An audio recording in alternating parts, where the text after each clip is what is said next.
It's a good day to have a good day. Hello, everybody. My name's Cece Ray. Thanks for joining me here at Break the Dish, where we break the news and dish out the tea. We are talking Ladies of London, The New Reign. That's right, season 4, episode 1. I always loved Ladies of London, the first 3 seasons, which is a complete different cast. And I also love the fact that remember Jules from Ladies of London? She is part of the cast of Real Housewives of London. So I look forward to seeing that. I think Bravo's probably going to be airing that probably over the summer, is what I'm thinking. I could be wrong, but that's what I think. But I was excited to see this new version of Ladies of London. And usually, you know how it goes, even with the Real Housewives. I mean, the first episode usually is getting to know the new housewives and seeing what the old ones did when they weren't filming, you know, basically not even getting their toes wet. And so that's what I expected with the first two episodes of Ladies in London. So let's start off by talking about the cast, shall we? But before we get into it, you know what to do. Make sure you like, subscribe, hit that notification bell, because here we break the dish.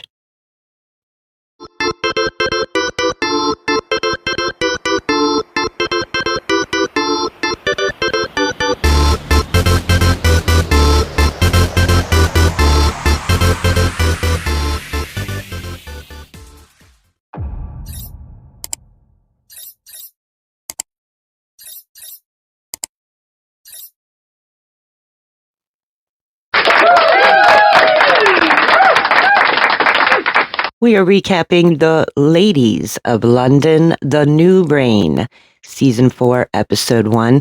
So let's just get into the cast a second, because this is a brand new cast and quite interesting characters, I might add.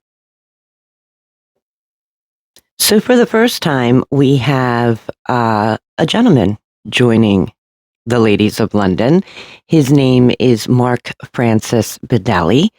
Now, they say that on the introduction, he's an antique collector, which I'm sure he is. But let's just chat about him a second. So he is the son of a real-life princess, apparently, Diane Casserly. She's married to Mario Vandelli, who is a prominent businessman in Italy. And so he has a background of European nobility. However, this isn't his first stint of reality shows. He was on Made in Chelsea.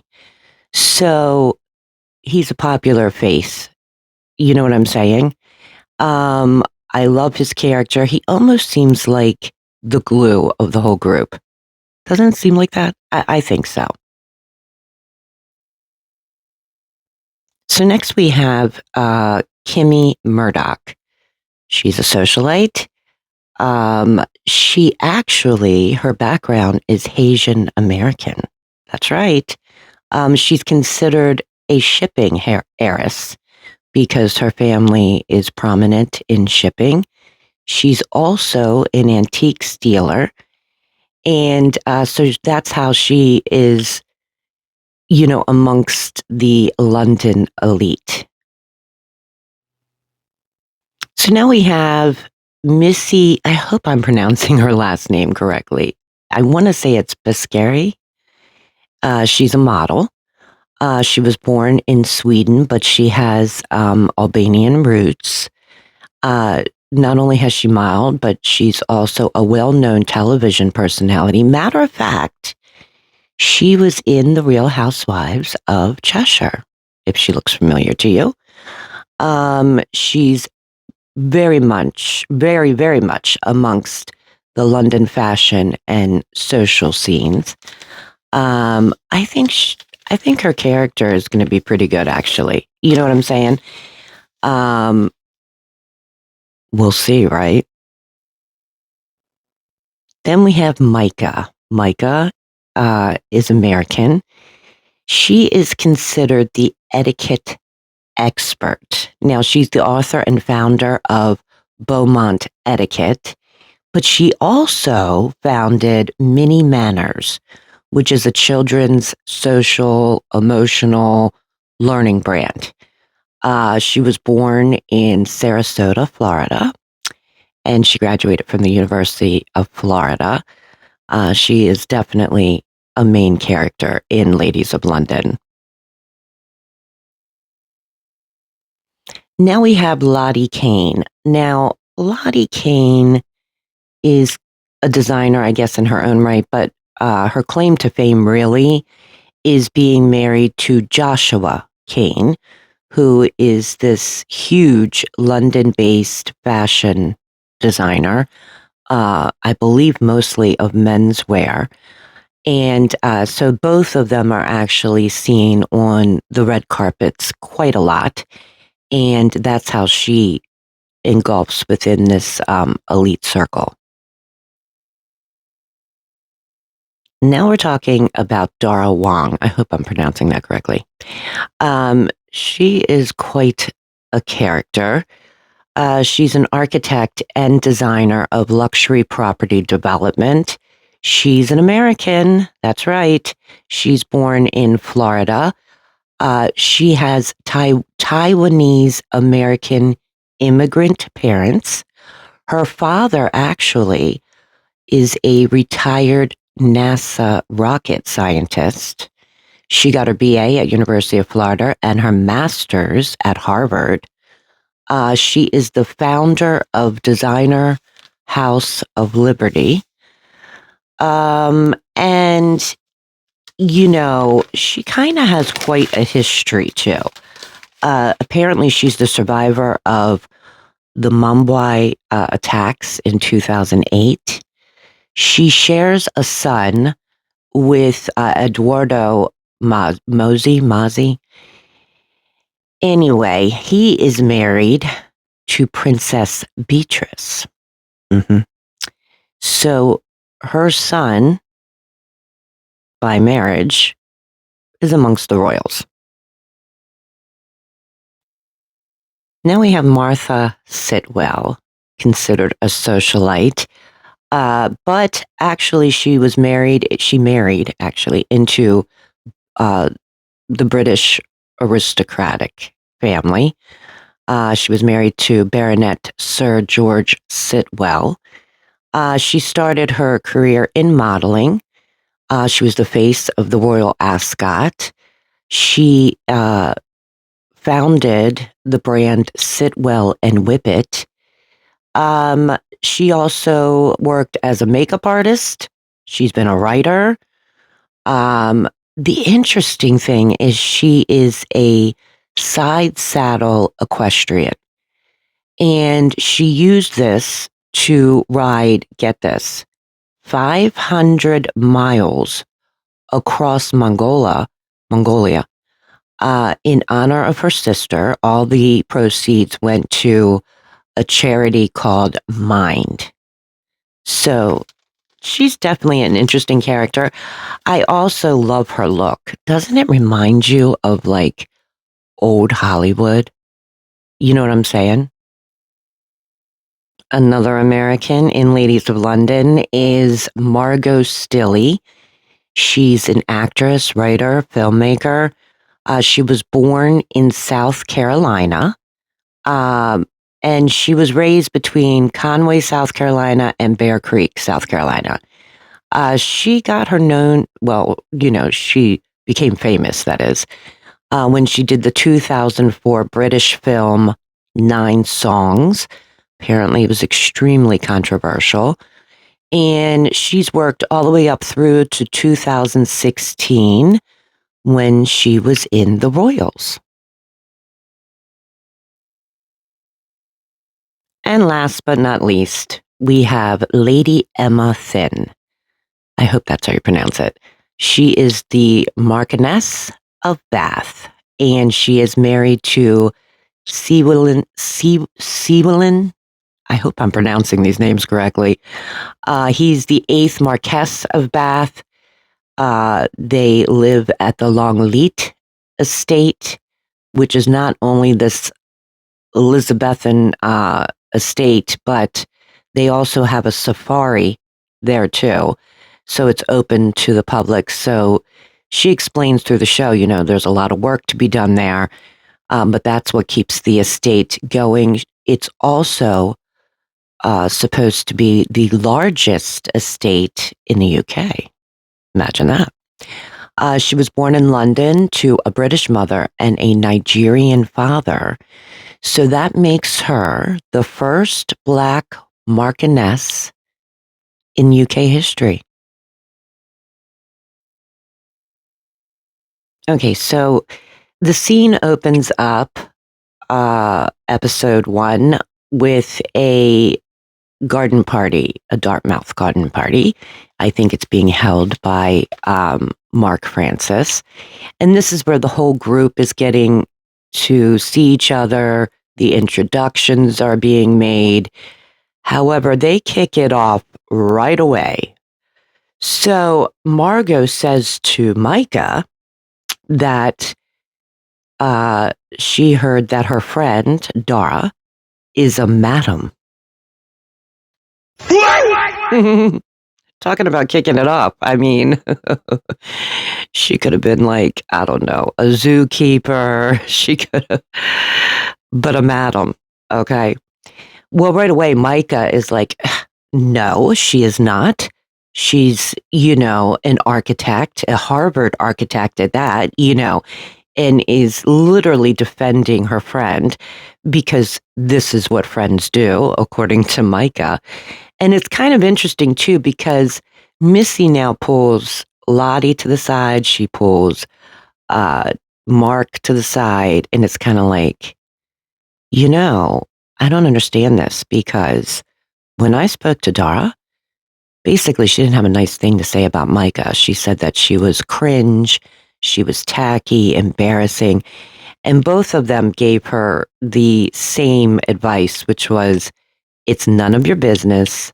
Stay out of it, But it's so funny, too, because I love Mark's sense of humor. He's like, this is a great party.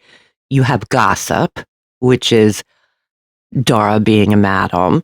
You have scandal, which is Dara saying that Myka is embarrassing and cringe. And then you have a big announcement, which is that Lottie and Joshua are pregnant. So he's saying that that's what makes a great party, I can't blame him. It's got all the ingredients right there. This is also where we hear Martha talking about basically within this group that you see at this party, there's like a class space. So you have the royals, and then underneath you have the aristocrats, and then underneath that you have the members of society. And she's explaining herself as Lady Martha Sitwell and how she's kind of like at the bottom of that, It's kind of funny. We see Lady Emma at Longleat. They're showing you at home. She's explaining how now that the kids are in school, she spends time in London. Longleat is about 100 miles west of London.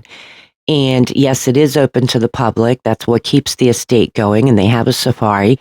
And there's lots of work that needs to be done here. And she does get her hands dirty. Then we see Margo go over to Martha's flat. Oh, boy. This flat. Oh, my goodness. I mean, what a mess. The ceilings peeling, falling apart. There's stuff everywhere. There's a bird flying around. And Margo says in her confessional, Martha's just too young and pretty to be in her bird era. Which I thought was funny. But however, in Martha's confessional, she says, the bird can't be in the wild. I mean, it takes 3 hot baths and martini a day. Like, so it's kind of cute. We see Kimi at her home. Her ex is bringing her children over. She has 2 children. And this explains a little bit of her history and the fact that she was married for 23 years. They became estranged, but yet they both wanted children. So they wound up having them, even though they weren't together. And they seem like they have a really good relationship. So, we're starting to see her background. Then we see Myka, okay? She goes over to Dara's house, and she's uptight, okay? She has a lot of energy. She's saying to Dara, the party was great, fabulous, everybody was good, but this is why I had to come over in person to tell you this rumor that is spreading around that everybody is saying that you are a madam. Dara's reaction was weird, to say the least. So then she responds with, "That bothers me like none." And Myka's like, of course, I went in protective mode. Dara's like, "It's beneath me. I don't care." That's so weird. Even in Myka's confessional, she's saying, "Why don't you care? Like, I feel like it's happening to me. Like, I care, But what the weird thing is that right away, Dara turns around and says to Myka, "Let me tell you some real gossip. This wedding that I went to," she says, "one of our friends is upset because you are now friends with their ex's wife. And her feelings are hurt." Myka says in her confessional, "Wait a minute. So I tell you this rumor about you being a madam, and you come back with this, like, to gaslight me?" So we see what Dara is like. You see what I'm saying? We definitely see it. So in the meantime, Missy meets up with Martha. They're having drinks, and they're talking about this rumor, okay? And Martha, God love her, she says, "I heard the rumor, and I'm the one that spread it, darling. Like, I spread it everywhere." And Missy says, "Yeah, but this is it. Dara seems nice, but she's not honest." She says that she was talking about Myka bringing these, like, pink walkie-talkies to her house. And we see when Myka does that, she brings them to Dara's house, pretty much like a gag gift. It's not like it was something serious. But in return, Dara calls her tacky, embarrassing, low class. She fakes her lifestyle and says that this whole etiquette thing is a myth. And she goes on to say to Martha, "I said something to Mark and Lottie, and they basically told me to stay out of it. It's none of my business." And Martha says to Missy, "So she's a two-face." Yeah, she is a two-face. She's a facey-facey. That's what she is, a facey-facey. So that is how episode 1 ends.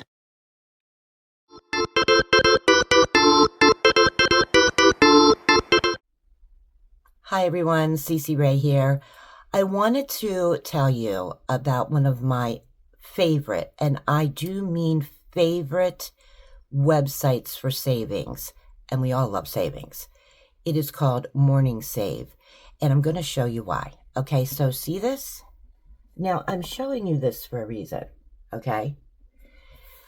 This is Dermalactives. It's a 7-in-1 LED light therapy mask. Now, you and I both know you can't find this for less than $100 anywhere, okay? I bought this for $39. Matter of fact, I bought one for my daughter too, and I bought it for $39 at Morning Save. Now, they not only just have beauty products, I mean, they have everything from fashion, home interior, organization, even sometimes cleaning supplies. But there is a catch. If you find something on that website and you don't buy it immediately, it could be gone, just like that, because they only have so much inventory. And when it's sold out, it's sold out. So make sure you visit Morning Save, go to the link in my description down below, and start all of your incredible saving. Now we get into episode 2, okay? And it opens with Mark. I love his character. I mean, I really do. I love his sarcasm. He says, people ask me, can you tell when someone is an American?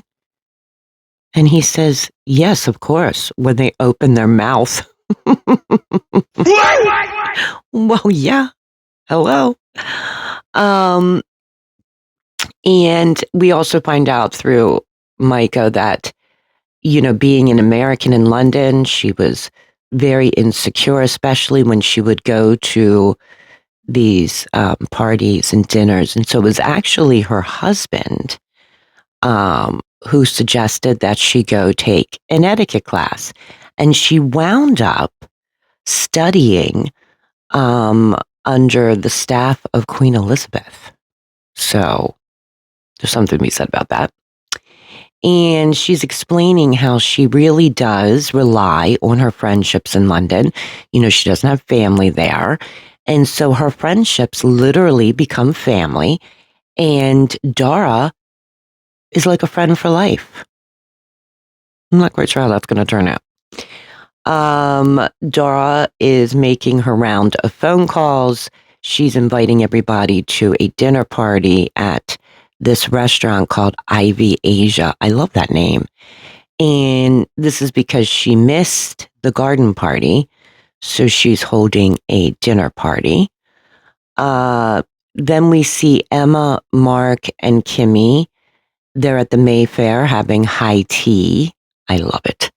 And we find out that Emma and Mark have literally been best friends since the time they met. I can totally understand this. I have a friend that I have been close with now, gosh, over 30 years. Yikes. I don't even know if I want to say that out loud. And from the moment we met, we were instant friends, and it's always been that way. So Mark is explaining how he bought this home in Florence. Not that he was estranged from his dad, but they haven't really been close. But now his dad is sick, so he bought a home there so that he could spend more quality time with his father. Then we see Martha meeting with this designer at her flat, and she's saying to the designer that she only has the funds to be able to redo the sitting room. We also find out why she moved to this flat is because she had a stalker, and for her mental health, like, she had to get out of the place that she was living at before. She just couldn't take it. So that's why she bought this flat. I mean, this place is a mess. That place would give me anxiety.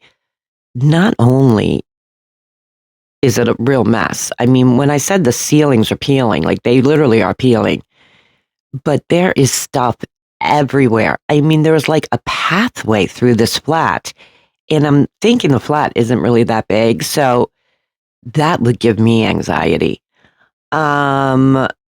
We see Missy meeting with her therapist. We find out that, when she was married to her first husband, which she has a child with, she was bored. I mean, he was a great guy. She was just bored. So then she went for the fun guy, had a child with him, and it wound up being completely toxic. So now she's recovering from that. That's why she has a therapist. Then Margo meets up with Martha, and Martha is explaining how she met this guy in a park. And could you believe that he's a painter and designer? So he had me wire him $300, not for the job, but for other things. And Margo's like, what? And then, Martha's like, I'm so gullible. I don't understand that, because she didn't come from an aristocratic family. Matter of fact, she was homeless for 3 or 4 years. It wasn't until after she started modeling, she met her husband, that she became a baroness. I mean, did she just throw all that street smart right in the trash? Crazy, right? So now we have Dara's dinner. Now, this becomes quite interesting. So on the way there, Missy is with Martha, and she's saying to Martha that she really feels the need to say something about this whole situation with Myka. And she said she even called her therapist, and her therapist was like, you can do this, giving her like a pep talk. Myka, however, on the other hand, is nervous for Dara, because she has invited all these people, and all these people are the ones that were talking about her being a madam at the garden party. So, people are like trickling in. Now, this is where it gets kind of weird. People are like trickling in. When you're at a dinner party, an event, I don't care where you're at, when you're meeting somebody, you're introductions are made, and then usually like, well, how do you know Dara? That type of thing. Well, there was these 2 women that were completely out of place, okay? Because I'm thinking this dinner party is supposed to be basically for the cast, which, by the way, runs in an elite circle, okay? The one woman said that Dara connects women. That's what she said. The other one got so nervous that she was like fumbling over her words. She was like, well, I was a fan. Well, I mean, I'm not a fan anymore. Like, I slid into her DMs. Well, I was a fan, and now, we're friends. Weird, right? Which even Martha took notice of and was like, there's some energy here. She might not be in madam. That's not what I'm saying. But there's something in that story that we're not getting. You know what I mean? That just doesn't add up. So everybody sits down, and then Dara makes this toast. She says she has gathered everybody here together because everyone here is self-made. They came from nothing. I mean, these people's reactions were like, what? Huh? She talking to us? Like, weird, right? So then Missy kicks it off fairly quickly. She's sitting next to Dara, and she says, I want to thank you for inviting me, but you really put me in a shitty position talking about your friend. And she points over at Myka. And she goes on about how she called Myka cringe, and she was embarrassing and all this. Dara turns around. She's got this, when she talks, when she speaks to you and looks at you, she has one of those faces that's like, Like, she detests you. She doesn't even want to talk to you. Like, that's how she reacts. So she says, Myka is my sister. I love those walkie-talkies. Now, in Martha's confessional, which I like, I mean, I literally laughed out loud at the television. She says, my ass is starting to sweat from being uncomfortable. I thought that was so funny. Myka is now saying, I don't know if I want to cry or be in the fetal position, because she knows that Missy's telling the truth, because Dara always says the word cringe. It's true. So Myka is then like, I don't understand. Like, we've been friends for 24 years. So she gets up and she goes around to where Dara is sitting, and she leans over Dara and she says, let's step away for a minute and let's talk. Dara turns around and she's like, no, babe, but I love you, and gives her a kiss on the cheek. She just as well licked her cheek. It was so weird.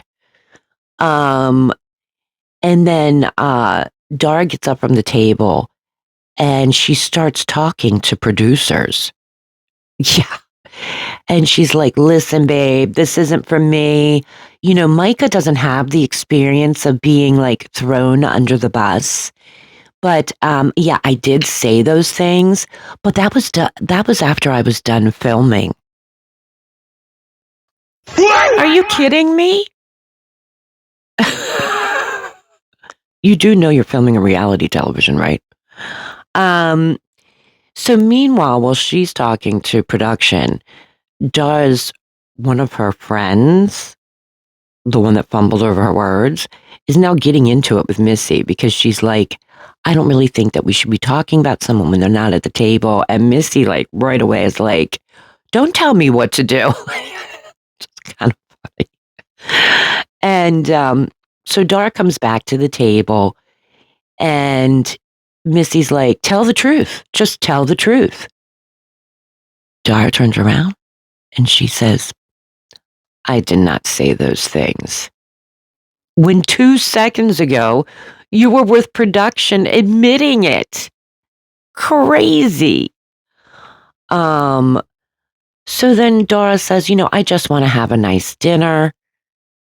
Kimmy's like, two-faced bitch. Like, she starts talking about how, some people, she's like a social climbing woman. She will step on anyone. Mark says, well, that's flattering to Dara. The climbing ability, which I don't believe she has. Then Mark like leans over to Missy and he's like, don't worry about it, Missy. Like, the truth is apparent. Like, everyone at this table knows you're telling the truth. It's apparent.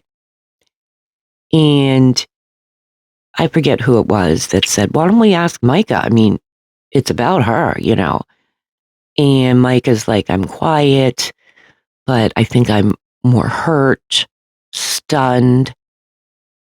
Then out of the blue, Dara's like, cut. I'm leaving the television show. And in Mark's confessional, he says, darling, you've already been cut. And that's how it ends. I cannot believe that someone quit after the second episode. I mean, like being filmed. I mean, the Americans would have chewed her up and spit her out. And she is an American, by the way. But these housewives would have chewed her up and spit her out. Dara. You know what she should have done? She should have taken a page out of Stacey Rush's book. Because Stacey Rush will lie and lie and lie. There's text messages, there's video saying otherwise, and she'll still stand there and go, I'm not lying. I'm not lying. She should have taken a page out of Stacey Rush's book and maybe, I don't know, she would have made it to the 3rd episode. I'm just saying. But what did you guys think? They kicked it off fairly quickly. You got to give them that. And, I definitely think that there was a story there. And it's not even just about Myka when it comes to this woman, Dara. I think there was a story there. And I'm not saying she's a madam, but I think there was a story there that she didn't want exposed. Let me tell you, I can never understand why you join a reality television show, number one, if you got skeletons in your closet, because they're going to come out. They are going to come out. Number two, why do you think that while you're in filming, that the cameras aren't going to pick up everything you say and do? I mean, you're filming a reality television show. Like, duh. Weird, right? But I think it was pretty good. If it keeps going up, I think the 3rd episode will be really good. I hope it doesn't fall flat and I eat my words. But what did you guys think? If you were going to rate it, now putting both episodes together, what would you rate it? I think I would rate it a 7. It didn't, besides the introductions of everyone, it didn't start off slow. They really did kick it off fairly quickly, and it certainly ended in a bang. So I would give it a good 7, a solid 7. What do you think? Let's continue that conversation with the comments down below. And before you do, make sure you like, subscribe, hit that notification bell, because here we break the dish.